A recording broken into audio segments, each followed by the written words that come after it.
بسم الله الرحمن الرحيم. الله ولي الذين آمنوا يخرجهم من الظلمات إلى النور. بسم اللہ الرحمن الرحیم نحمدہ ونصلی علی رسولہ الکریم اما بعد.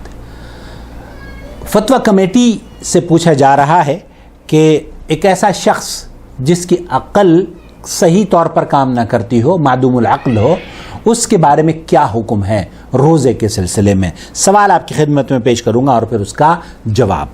میری بیٹی کی عمر 30 سال ہے، اس کے بچے بھی ہیں، لیکن 14 سال سے اس کا ذہنی توازن درست نہیں ہے. پہلے تو اس طرح ہوتا تھا کہ اس بیماری کی وجہ سے کچھ عرصے ذہنی توازن درست نہ رہتا اور پھر درست ہو جاتا، لیکن اب خلاف عادت 3 ماہ سے مسلسل بیمار ہے اور کسی دوسرے انسان کی رہنمائی کے بغیر نہ صحیح طور پر وضو کر سکتی ہے اور نہ ہی نماز پڑھ سکتی ہے.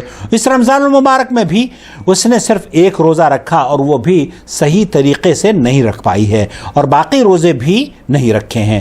براہ کرم اس مسئلے میں رہنمائی فرمائیں کہ سرپرست ہونے کی وجہ سے مجھ پر کیا واجب ہے اور میری بیٹی کے لیے کیا حکم ہے.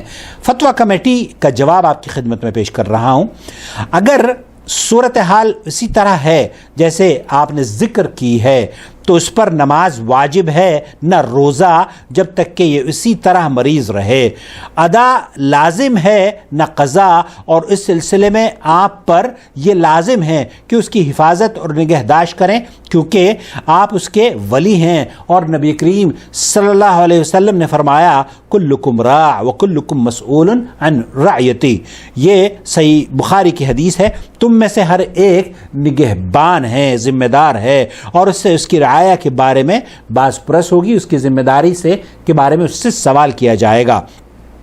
جب انہیں مرض سے افاقہ ہو تو صرف اسی وقت کی نمازیں واجب ہوں گی جس میں یہ صحت یاب ہوں گی. اسی طرح اگر رمضان میں یہ صحت یاب ہو جاتی ہیں تو صحت کے دنوں کے روزے فرض ہوں گے، لہذا جن دنوں افاقے سے ہوں صرف انہی دنوں کے روزے رکھیں گے.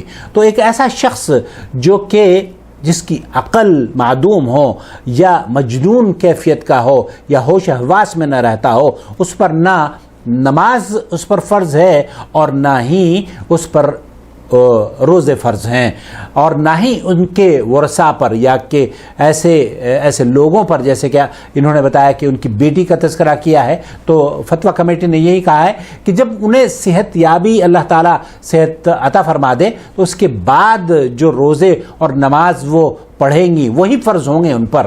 وہ اور جو جنون کی کیفیت میں ایام گزر رہے ہیں نہ ان کی قضا واجب ہے اور نہ ہی ان کو لوٹانا واجب ہے. اللہ رب العالمین ہمارے بیماروں کو شفا بخشے، اللہ تعالیٰ کمزوروں کو طاقت بخشے، اور اللہ رب العالمین ہمارے بچوں کی حفاظت فرمائے، اور اس خوف اور ہراس کے عالم میں ہمیں اللہ تعالیٰ امن اور سلامتی عطا فرمائے. آمین یا رب العالمین. والسلام علیکم ورحمۃ اللہ وبرکاتہ. الله ولي الذين آمنوا يخرجهم من الظلمات إلى النور والذين كفروا أولياؤهم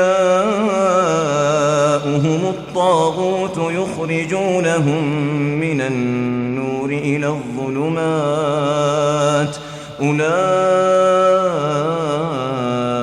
أصحاب النار هم فيها خالدون.